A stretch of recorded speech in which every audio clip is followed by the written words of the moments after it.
Hello, I'm Reverend Al Sharpton for People for the Ethical Treatment of Animals. Many people think that animals raised for food live outdoors on family farms and lead a pretty good life. That might have been true when I was a kid, but not now. Do you know that today chickens raised by KFC spend their entire lives living crammed together in giant warehouses called factory farms, where they are tortured in ways it's hard to even imagine? It's true. You're probably thinking, Reverend Al, why would they do something like that? And how can they get away with it? Well, I'll tell you a little secret. There's only one miserly law that protects animals raised for food in this country. It's called the Humane Slaughter Act. And you know what?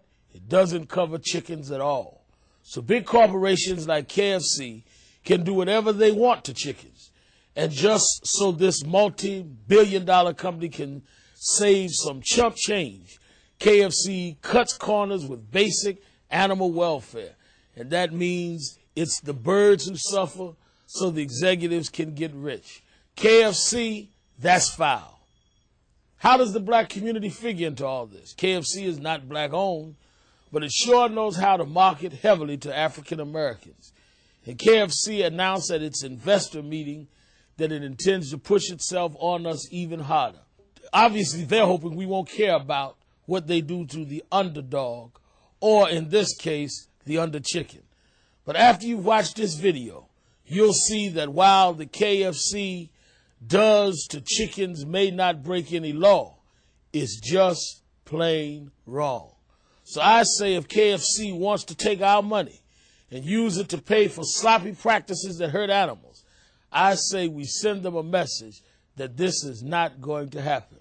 I'm calling on people to boycott KFC until they adopt animal welfare systems recommended by PETA, and until they stop the worst abuses of birds they raise for their restaurants. Let me tell you a little bit about the life of a KFC chicken. The suffering starts just a couple of days after they're born. That's when KFC suppliers cut off their beaks of breeding birds with a plain hot blade. The birds get no painkillers because that would cost the company money. Sometimes the baby chicks even drop dead from the shock. I know I might.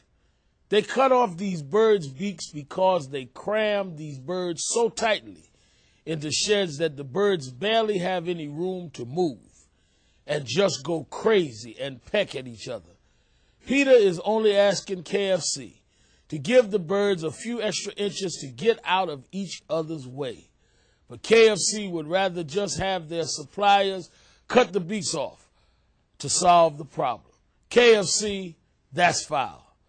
Let me tell you another thing. KFC suppliers breed and drug their birds so that they grow so fat so fast they can kill them in less than 2 months. Because they are such ridiculously heavy Frankenstein chickens, their legs can't even hold them up, and they often cripple beneath their bodies. So many of the birds spend their short lives crippled, flapping around in their own mess. KFC, that's filthy, and that's foul. Even though they're young, some of these fat birds drop dead from heart attacks and lung failure, and they just leave their dead bodies in with the live chickens they hope you'll eat later. PETA wants KFC to stop thinking they know more than God and to allow birds to grow the way chickens are meant to grow. But KFC would rather increase profits by having their suppliers pump them up with drugs, which gets passed on to the people who eat them and are bad for your health.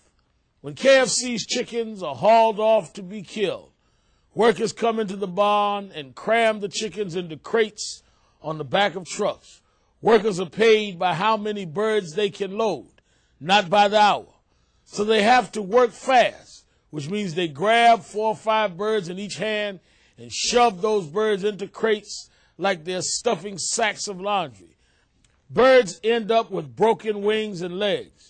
PETA wants KFC to have the workers load the birds mechanically, something scientifically proven to cause fewer injuries. But they won't do it. just because it costs this big corporation more.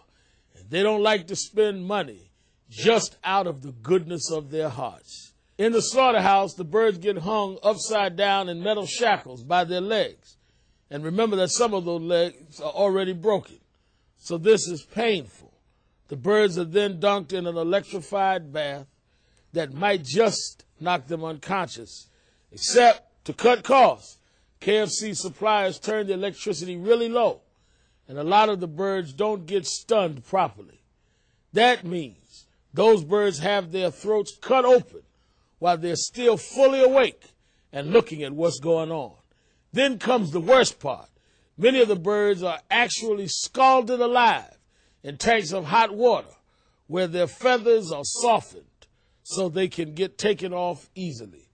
That must be about the most painful thing you can imagine. Peter has asked KFC to use the new slaughter method that would put the chickens to sleep before any of this. But again, KFC doesn't want to spend the money. KFC, that's foul. Let me tell you another thing. At one KFC slaughterhouse in West Virginia, a PETA undercover investigator videotaped workers being cruel just for fun, throwing live chickens into the walls, slamming them to the ground, stomping up and down on them, and tearing them apart. He saw the same thing day in and day out for months. Plant management knew this abuse was going on, but they didn't do a single thing to stop it. This plant was where they had a KFC Supplier of the Year award ceremony. In other words, this is the best KFC can do. It's simple. If we give our money to KFC, we're paying for a life of misery for some of God's most helpless creatures. So I'm asking you to join me in boycotting KFC until they meet Peter's simple demands. Give animals more room, stop the drugs, and stop scalding them alive. For pity's sake, knock these birds out, KFC. Until they do those things, let's take our business elsewhere and tell KFC cruelty to animals is foul. And visit KentuckyFriedCruelty.com to learn about the changes Peter and I are asking KFC to make. Thank you.